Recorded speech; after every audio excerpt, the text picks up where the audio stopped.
So let's kind of like round back a little bit to the kind of importance of these various titles. So in your opinion, like what roles do the IWGP championships, more specifically the IWGP United States Heavyweight Championship and the IWGP Women's Championship, play in the expansion of New Japan Pro Wrestling and Stardom on an international landscape? It looks like what they're in New Japan is positioning the IWGP United States Heavyweight Champion is the IWGP representative of the United States. They haven't appeared on Strong that often.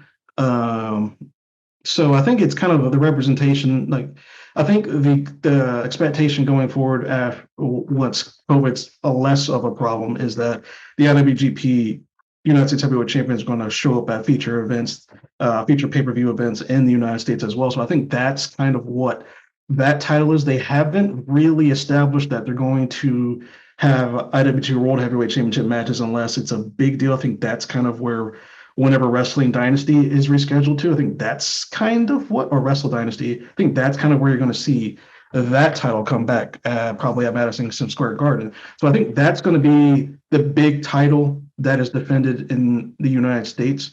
And for the IWGP Women's Women's Championship, I think that's also what you're going to see with that belt as well, for especially on feature pay-per-view events in the United States that are right now shown on Fight.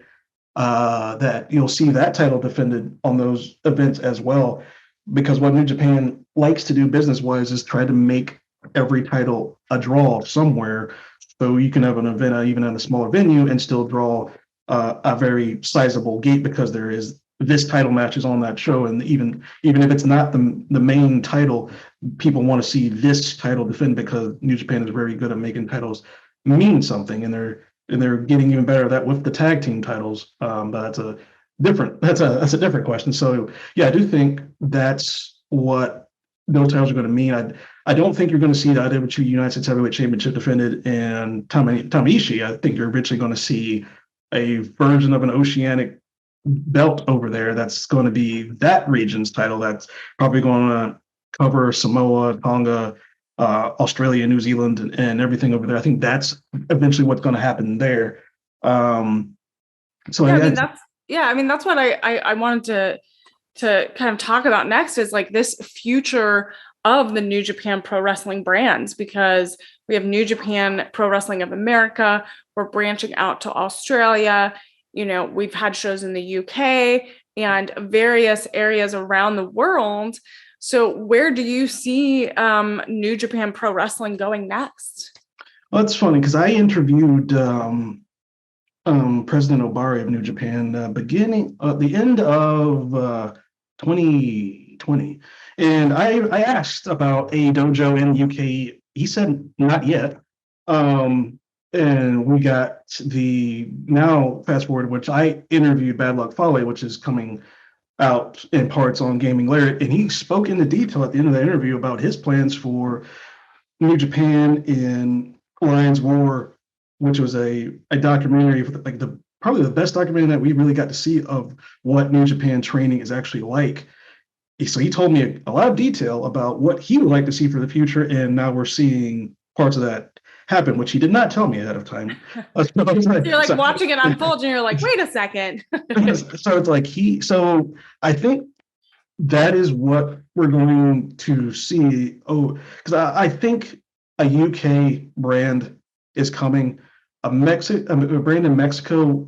I think UK and Mexico are the ones that you could probably see in the next 10 years, because they've been partners with. They've been official partners with CMLL, I think, since 2011 officially. So I think that one would make sense as well. But I think the UK, like it would I think that would make sense for that brand in the relationship with Rev Pro that's been going on for quite some time now. If that would be the next one, and they've been doing Royal Quest shows, and fans are really into New Japan there. So I think that's probably the next one, and then Mexico eventually, and then you would see that gigantic map where New Japan is around the world, and they all would connect. I mean, it is New Japan Pro Wrestling Global. We got to go global. Well, I mean, there's also questions about whether there's going to be more women's titles. I mean, do you feel like New Japan will use the same branding model for Stardom and create more international brands and IWGP titles that are focused on women's wrestling? Because they can go to Mexico, they can go to UK, go all over. But do you feel like there's going to be a growth in the titles for the women's division? In the press conference they did, I want to say July, August, around that time, right before the G1, there was Hidani, the representative director of New Japan, did speak about his goals for women going forward, and he basically said that it's a new era for New Japan, and women are going to be a part of that. Reading the tea leaves there, the answer would be yes, they're going to do things like that. There might be a specific, there might be a strong women's title. I hope the names get a little bit more creative than that, but that's just a personal preference.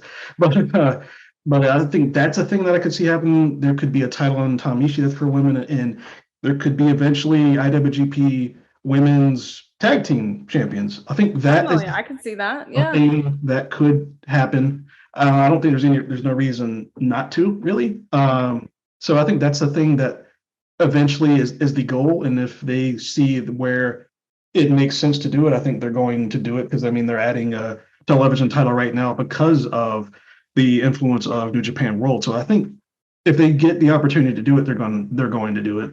Yeah, I mean, it would be really exciting, and I know it takes a step-by-step process to make that happen. But I'm excited to see where the IWGP women's title goes and what happens, and it's a really exciting time. Yeah, I definitely agree. If you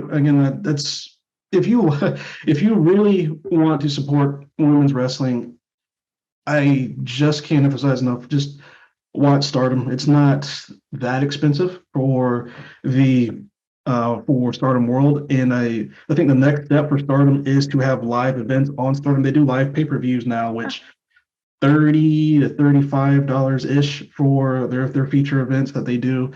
But I think the next step is to be like New Japan World and to have like live regular events on Stardom World. I think that's the next big step for them. And when they do that on a regular basis, I think that's when they can start taking even bigger steps forward.